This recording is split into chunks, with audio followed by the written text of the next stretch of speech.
nhớ trong sáng lên sơ tổ nó mà chè cô theo cô tập phong gì tôi ở xí thì lúc hái xong là chè ít lúc xong đã lúc chán nó nè đã lúc chán nó kệ ngồi đây cho gần gần đây ngồi đây cho nó mát. chị ngồi đấy em không thấy chị rồi, điện thoại em không thấy chị rồi. Điện thoại chị vẫn thấy em. Ra đây ngồi đi, em không thấy chị rồi. Tí ngồi đây một tí đã. Chè tại chị nói ít yếu lò xong để nó chè ít yếu học sữa theo ít yếu nó ở cho sữa chua nó nè, cho sữa chua nó nè thì ít nó tha thế nè nó giờ tha nó ít đồ xong đã nó ít yếu số ít nhịp kia ít lên một chế chế Mời các bạn ăn ổi nhá, ổi đỏ này ngọt đó. ít đồ nó tha để nó nè. Bây giờ mình nghỉ trưa đấy không mình mới về.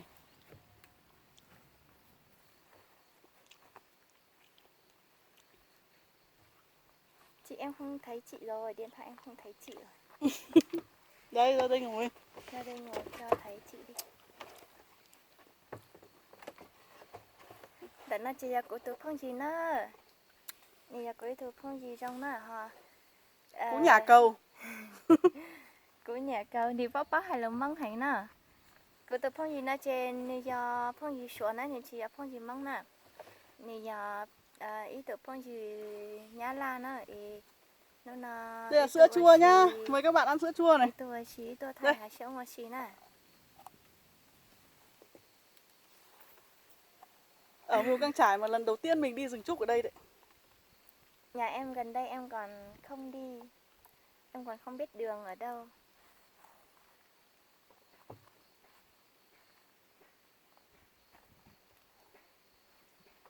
Nào.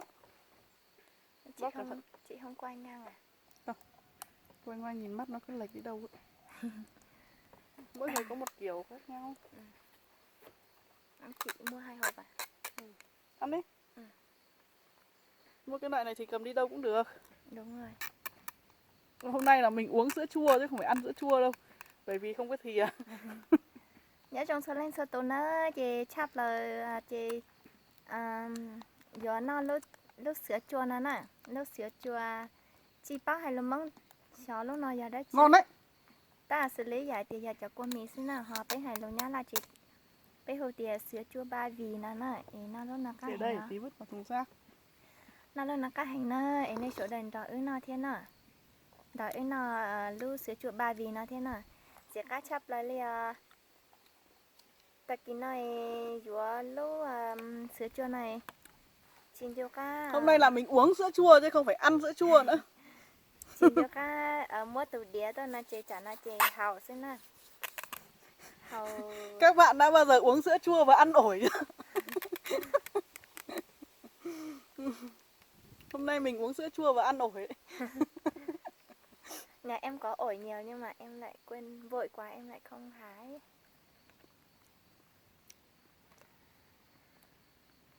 Thế nên số đần đỏ nó thế nào chỉ là nó hào sao Không đề. hào sữa chua Sữa chua không có trứng nói riêng à? Cũng gọi là sữa chua được. Em không biết nói tiếng Mông là cái gì. Nó kiểu dạng nói tiếng Mông thì nó kiểu dạng sữa mẹ thôi. Nên là em Lò mì à? đúng rồi. Nên sai của nó thì à. Của nó là ấy chế này chỗ đời nó.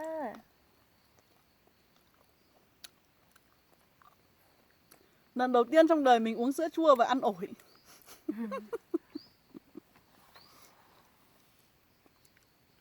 Cá chắp là li nó chả phong gì nữa.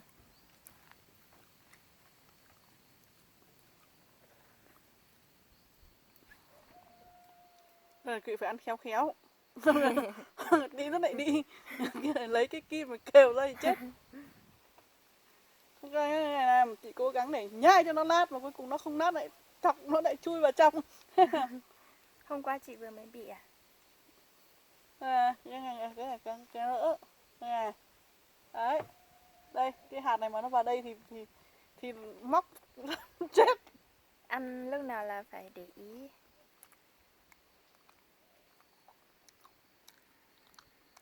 Hôm qua thì là thôi, từ giờ trở đi không ăn nổi nữa. Hôm nay mình vẫn ăn. Nhà chị ở chỗ nào ấy nhỉ? Mình phải ở Cần Ca. Ở Cổng Cháo á? Ừ. Thế mai kia em xuống em hái ổi xuống cho chị. Cổng Trà đâu huyện ấy? Mai kia em cũng định xuống huyện mà. Lúc nào em xuống em hái ổi em mang xuống cho chị. Tại nhà em kiêng nên là mẹ không cho vào nhà, không cho người ngoài vào nhà. Chỗ kia hơi xa tí nhỉ. Nào mời các bạn ăn kẹo chip chip nhá.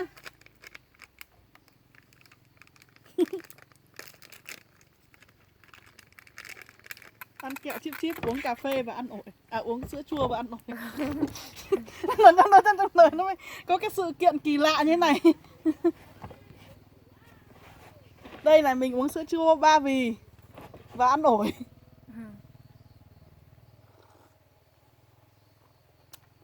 Trước này mà mang gà đi nướng hay đấy. Lúc nào phải rủ đông đông người đi. Ăn kẹo chip chip chưa giống tuổi thơ. Nó đó lô than nó nè, tha cào xuống nè. Đây là kẹo chip chip hình con sâu nha các bạn nhé. Chắc thế, kệ nó.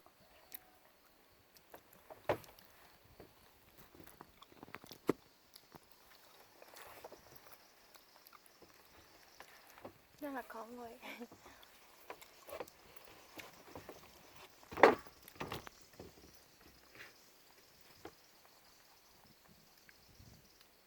Thôi Để tao cá học sữa chua nữa, chả không thôi, chi thôi, nữa. còn 5% pin rồi, tí nữa về đâu sạc thôi.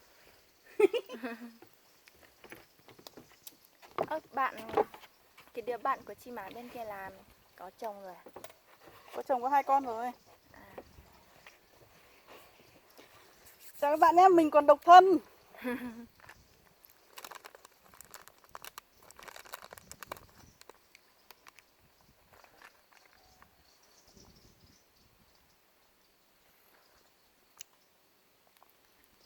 Chị ngồi bên này một tí mới thấy đi. Giờ tàn thân đây sữa đèn rồi ấy nó tha thì học sữa nữa.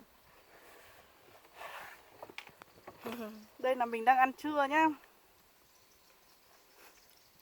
Nó nói mua xí nó xa xa thì ít lâu nó sùn hào đen tại nó sùn ít lên một chế nữa. Cái rừng trúc bên Mồ Dề ấy, nếu mà mình đi cái đường chỗ Nghĩa Trang đi lên ấy, thì là nó to hơn. Đường Vẽ sang. Đường to à. Đường chỗ Nghĩa Trang, cái đường Màng Mủ ấy, đường to to ấy. Cạnh Nghĩa Trang có một cái đường đi lên đấy. Còn đi cái đường kia thì nó bé như cái đường Mâm Xôi như này, còn cua gấp như này. Không đi đâu. Em thấy cái ảnh, họ treo cái ảnh ở ngoài đường nhưng mà em chưa vào.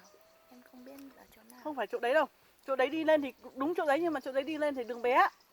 Đường bé và rất là dốc, nếu em cứng tay lái mới đi được. Em lái yếu lắm. Còn đường Mâm Xôi ấy, mà nó to một tí nữa thì nó chắc cũng giống đường này thôi, nhưng mà nó bé quá, đi đến chỗ đấy không tránh được xe ấy. Đúng rồi. Người Mông ở chỗ đấy họ đi họ phóng vèo vèo thôi, mình không tránh được ấy.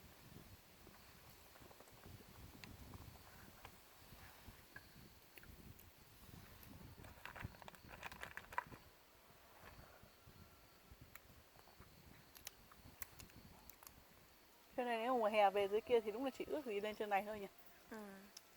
Mùa hè chị có về dưới kia không? Đang dịch Covid chị đi đâu được đâu. Trực nữa. Mà chồng chị có về được không? Không. Chồng em về được không? Không, đang giãn cách xã hội nên là không về được, đang ở dưới kia. Đang bảo là hết đợt này thì Con Cún đâu? Cún ở nhà. Bà bảo bà trông hộ. Dạo này cũng nhịn được một buổi rồi mà. Hôm nọ em đi quay đâu nhiều chỗ đây. Đằng sau à? Hay là xa xa? Quay cái gì? Quay các loại. Gặt lúa các thứ á? Đấy em hay đi quay đến nhà ai ấy. À, em đi nhà chị gái ở Tít Giới huyện rồi đi sang bên La Pà Tần các thứ. Em đi nhà nhà kia anh mà em bảo là làm YouTube nổi nổi kia. Tên là gì? Kênh của họ là gì? Ở kênh của họ tiếng Mông thôi. Không biết kênh mà không biết mình có không nhỉ? Chắc là cũng có rồi chứ. Anh đấy mấy hôm trước nổi lắm, nhưng mà bây giờ cũng đỡ rồi. Chị làm vì đam mê. Kiểu anh đấy cũng là anh rể nhà em nên là cũng thân ấy, nên là em mới đi. Chứ không thì em cũng chắc là cũng không quen biết gì họ.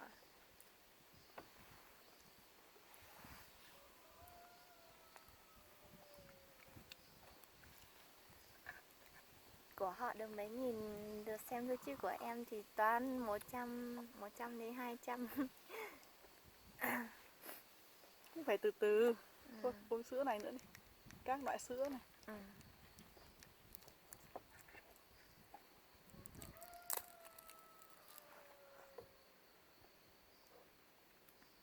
Sữa chua này ăn rất là mát luôn đấy chị nhỉ. Các bạn mua cái loại này nó nhà này nó không cho tủ lạnh. Mình thích thế bởi vì mình cầm đi đâu cũng tiện. Chứ nếu cho tủ lạnh thì cứ phải để tủ lạnh. Đúng rồi.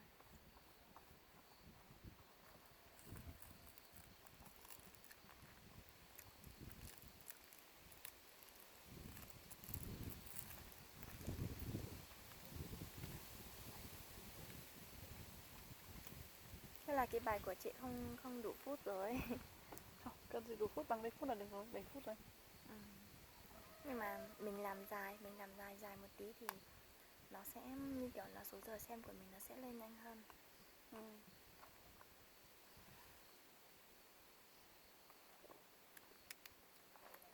Em còn chưa đạt 1000 giờ xem mà có mấy trăm thôi. Cũng phải từ từ chứ. Em làm cái gì là em cứ muốn nhanh nhanh. Nhưng mà chắc là phải đợi từ từ thôi. Cái gì cũng phải có thời gian của nó chứ. Nhưng mà em lên nói cả, ví dụ như cho chị toàn bộ tiếng Kinh về người Mông xem tôi hiểu nhá. Em cũng lên nói cả tiếng Kinh nữa, chứ nói tiếng Mông không nhiều.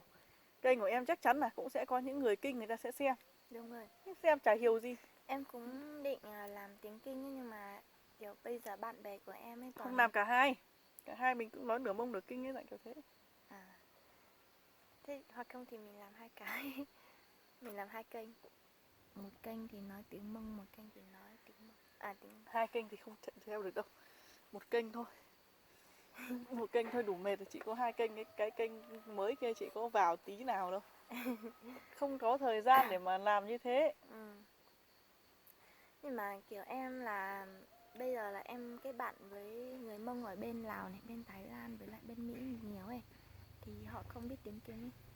Em nói Họ chẳng biết tiếng gì. Biết tiếng Mông không? có người Mông ở bên đấy mà. Thì em quay em nói tiếng Mông thì họ mới hiểu, còn em nói tiếng Kinh thì họ lại không hiểu ấy. Nói sao cho thuận tiện. Mà tốt nhất là chị Câm không nói gì thì người ta hiểu ngay. Đúng rồi, người ta xem cái cảnh mình quay người ta hiểu. Người ta tự hiểu. Thấy họ hay chụp ảnh cái trái tim, chắc là cả trái tim dưới kia thôi chị nhỉ. Chị xuống đây làm một phát trái tim nữa. À đúng rồi, chỗ này hơi sáng đấy. Tí nữa chụp ở chỗ này. Đứng ở đây chụp một kiểu chỗ này. Xong chụp chỗ trái tim, thật ra nó chỉ có mỗi vài cái này. Xong ngồi lên con tê giác. Đúng rồi. À đúng rồi, ngồi lên con tê giác nữa.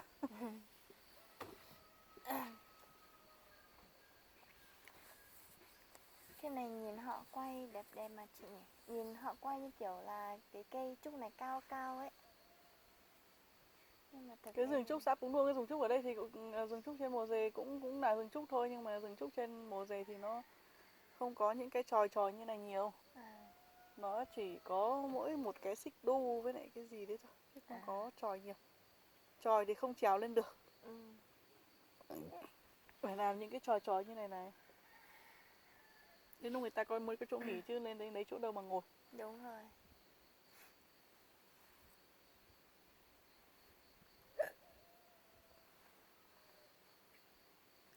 Ở đây cái Này lúc này, hôm qua mà chị cậy này.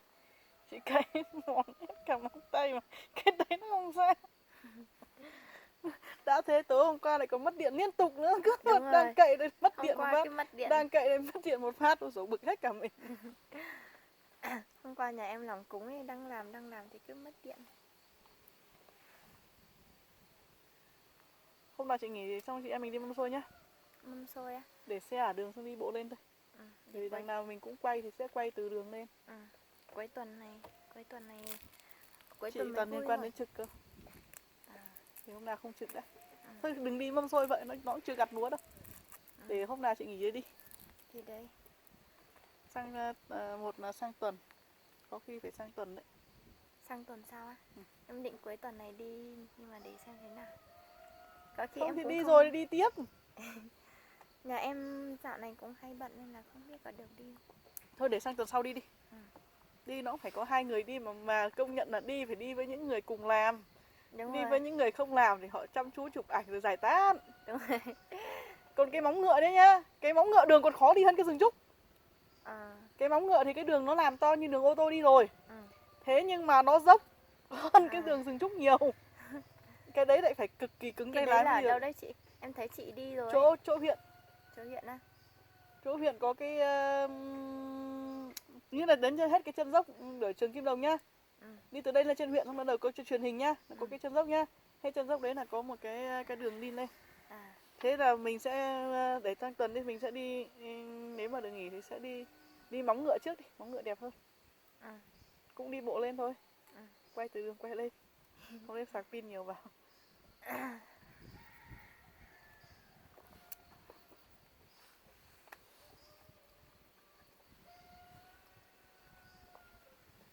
Bây giờ không mời gì nữa. Cứ thế mà uống.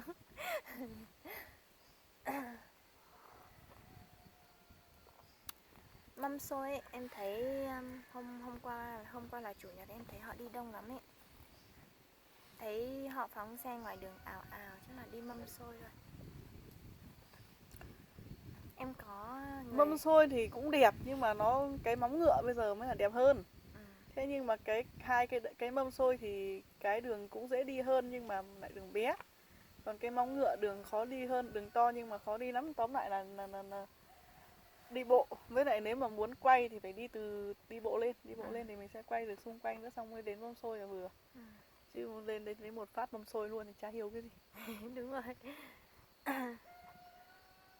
Đấy, nếu mà như kiểu mình đi xe mà có người quay hộ ấy, em cũng muốn quay cái đoạn đi xe kia đi ấy, nhưng mà em lái yếu, với lại không ai quay hộ. Cái đấy phải có đàn ông đi cùng.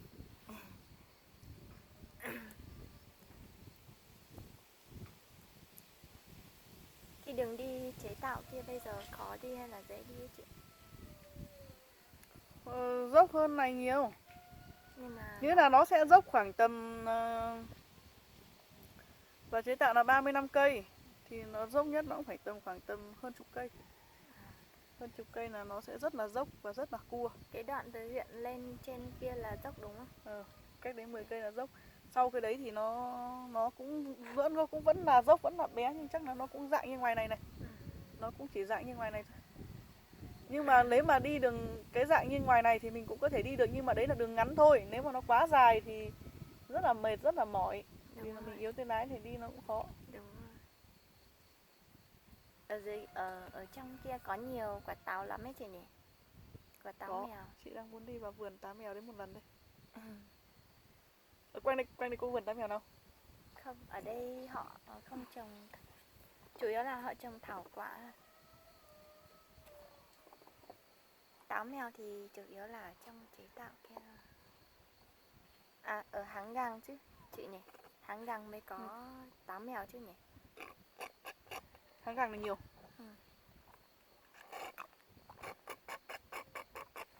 Đây là trong Đậm Khát các thứ có mà.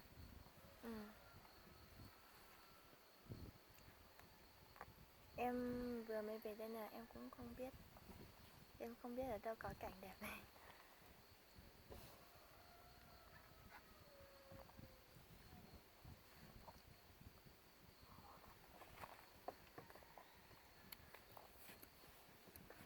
Từ này đi đâu thì mua cái sữa chua nhưng mà mua cái để ngoài như này. Mình để tủ lạnh đến lúc mình cầm đi nó cũng có nước thì cũng không thích. Mà trong khi đó nó không được thoải mái. Cái này thì cầm đi thoải mái. Mà ăn nó cũng như trong tủ lạnh thôi. Chẳng qua tủ lạnh nó đặc hơn. Đây nó không được đặc thôi. Nó cũng như nhau thôi mà.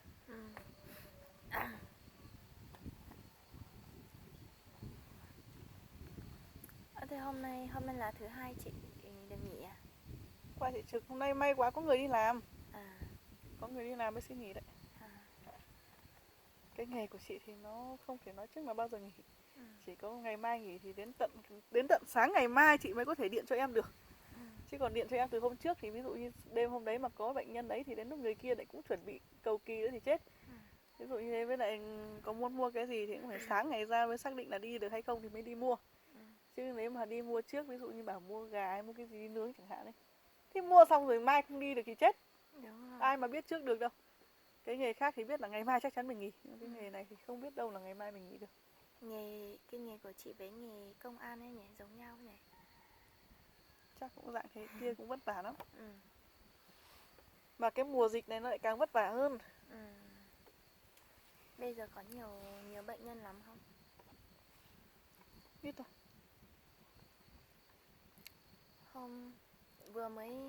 Hôm qua em có... Đây nhá, các bạn vào viện cứ tìm mình nhé, mình nhẹ nhàng lắm. Đúng rồi. Ai mà vào bệnh viện Mù Căng Chải thì mọi người cứ tìm chị này nhá. Như là chị Lương Phương Thảo nhá, chị làm phụ trách bên khoa sản chị này. Làm ở khoa sản thôi, chưa lên được phụ trách. À đúng rồi, chị làm bên khoa sản nhá. Mình là điều ai dưỡng mà thôi. đi đẻ hoặc là đi mổ đẻ thì các bạn sẽ gặp chị này nhá. Mình thì cũng nhờ hôm trước mình đi đẻ thì cũng nhờ cái dịp đi đẻ thì mình mới có cơ duyên gặp được chị này và mới làm bạn được với chị này nhá mọi người. Ai mà đi đẻ ở huyện Mù Căng Chải thì chắc chắn là các bạn sẽ gặp chị Lương Phương Thảo này nhá. Nói chung là làm cái gì thì làm, nhưng mình cứ sống tốt thì cái may mắn nó sẽ đến với mình thế thôi. Người ta bảo rồi, xuất thân hay nghề nghiệp gì không quan trọng đúng không? Kể cả là nông dân hay làm bất kỳ một cái gì cũng thế, nhưng mà làm sao mình sống làm sao cho nó tử tế là được. Còn đương nhiên là không ai có thể là mình cũng muốn làm người tốt, nhưng mà đôi khi mình cũng chẳng may vô tình gì đấy trở thành người xấu. Có ví dụ những cái việc này mình cho là tốt nhưng cũng thể là người khác sẽ cho đấy là xấu đúng không? Làm sao mà tránh được, nhưng mình cứ làm sao để cho mình cảm thấy thoải mái nhất thế thôi. Chứ còn làm sao mà vừa lòng hết mọi người được. Chả bao giờ vừa lòng hết được mọi người. Đúng rồi.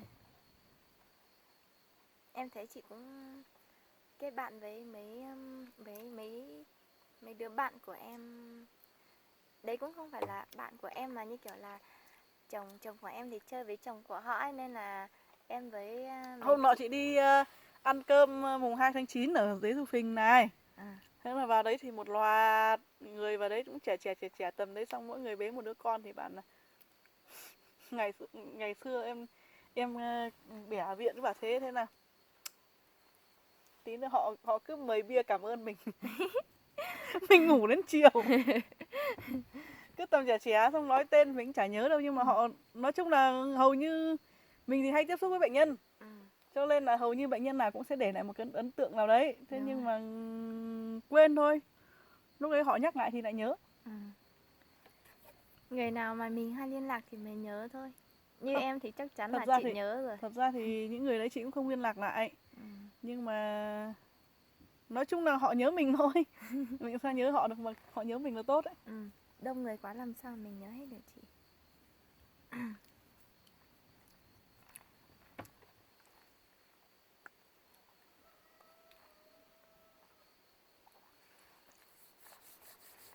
Nhưng mà trước em làm cái kênh này bao giờ chưa? Chưa. Em chưa làm. Cái này là cái kênh mà em trước có hay nghịch không? Không, em không biết cái gì đến cái YouTube này luôn ấy. Em có tài khoản nhưng mà em không biết đăng mấy cái này, em chỉ nghĩ là tài khoản dùng để xem phim thôi. Nên là em không biết đến mấy cái này. Xong rồi đến cái lúc mà chị gái em làm ấy thì em mới biết. Chị gái làm được chưa, đạt chưa? Đạt rồi, chị đạt rồi. Chị không biết chữ đâu, chị cứ đi quay các thứ xong biết rồi. chữ bông không? Không, xong rồi để Biết chữ chồng. Kinh không? Không. Không biết cái gì à? Xong để chồng chị đăng cho thôi. Nhưng mà chị biết hát tiếng như kiểu hát hát hát kiểu hát truyền thống kia. Xong rồi chị hay hát cái kia thì là có nhiều người theo. Em thì em lại không biết hát mấy cái kia, em mà biết hát thì em cũng hát. Hát cái kia cũng phải có năng khiếu tí. Ừ. Nó cũng giống như kiểu người Kinh thôi. Hát thì giọng nó cũng phải hay rồi là cũng phải biết đấy chứ. Ừ.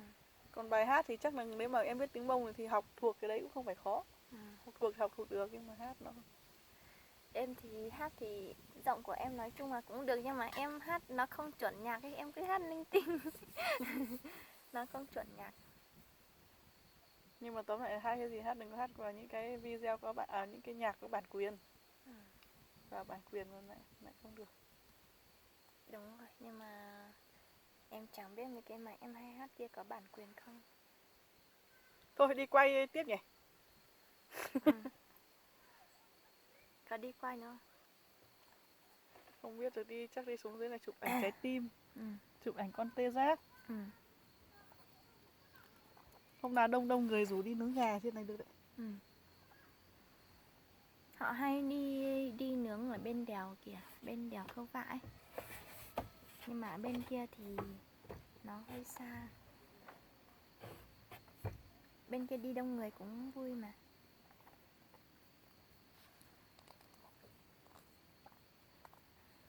Họ đi hôm 2 tháng 9 họ đi đông đấy. 2 tháng 9 Đi thấy sang nhiều bên người đi kia. lắm. Ừ. Thấy nhiều người đi quay nướng. Hôm mùng 2 tháng 9 em cũng xuống huyện chơi ấy, nhưng mà em không gọi cho chị. Hôm nay chị đi xuống dưới chỗ Xế Xu Phình. À. Thì mùng 2 đi xuống đấy chơi, còn mùng 3 đi trực. À.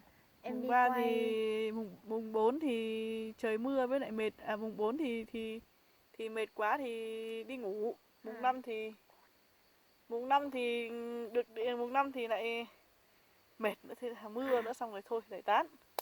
Chị được nghỉ mấy ngày đấy? Chị được nghỉ 3 ngày. À. Nhưng mà chỉ được 1 ngày đi chơi. Tính ra là sẽ được hai ngày đi chơi, nhưng mà cái ngày hôm đấy lại mệt quá không đi được nữa, thì ngày hôm sau nữa thì trực thường trú thì thường thường chị không đi xa được. À. Chị phải ở một chỗ. Em thì cái lúc đấy là em đang học cái giáo dục quốc phòng kia, em học online nên là em được nghỉ có mỗi mùng 2 thôi. Nhưng mà em xuống dưới kia chơi cũng đông, cũng vui mà. Em quay một bài ấy, được 300 mấy lượt xem rồi đấy. Ở dưới kia đông nhưng mà tại họ không cho tụ tập ấy nên là họ cái bọn công Cái an năm ngoái mà làm thì thích này. Năm ngoái năm 2019. Năm 2019 là cái năm đầu tiên họ tổ chức cái mùng 2 tháng 9 cho dân tộc người này.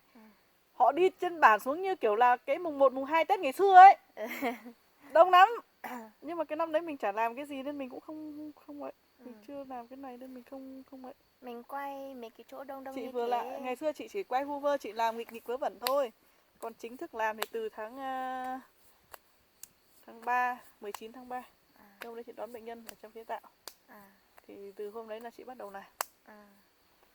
Nhưng mà cũng khó khăn lắm, bởi vì là mình không chuyên về quay phim chụp ảnh này, học nhiều lắm. Em thì làm thì cũng làm, nhưng mà kiểu không có thời gian đi tương tác nên là ít lượt xem. Nên là không, đôi lúc như kiểu mình không muốn làm. Làm nó cũng phải kiên trì.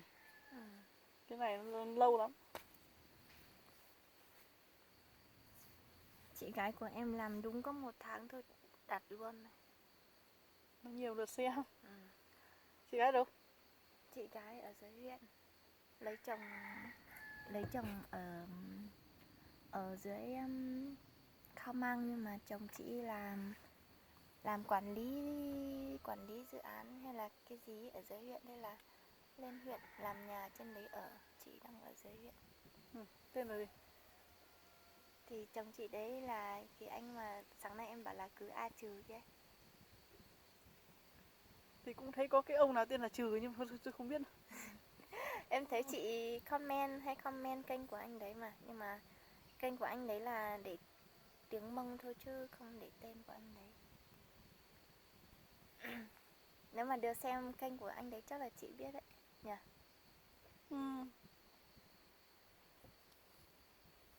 Em cũng hay xuống dưới chỗ chị đấy mà. Kiểu chị đấy cũng làm xong cũng nhiều người biết đến nên là em cũng hay đi quay chị đấy.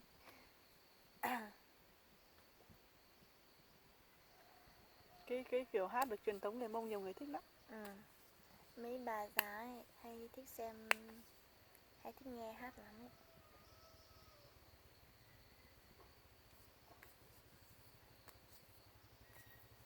Thôi mình đi chụp ảnh này. Đi chụp ảnh trái tim. Thôi tạm biệt mọi người nhá. Mình đi chụp ảnh tí đã xong mình còn về. Sai lên non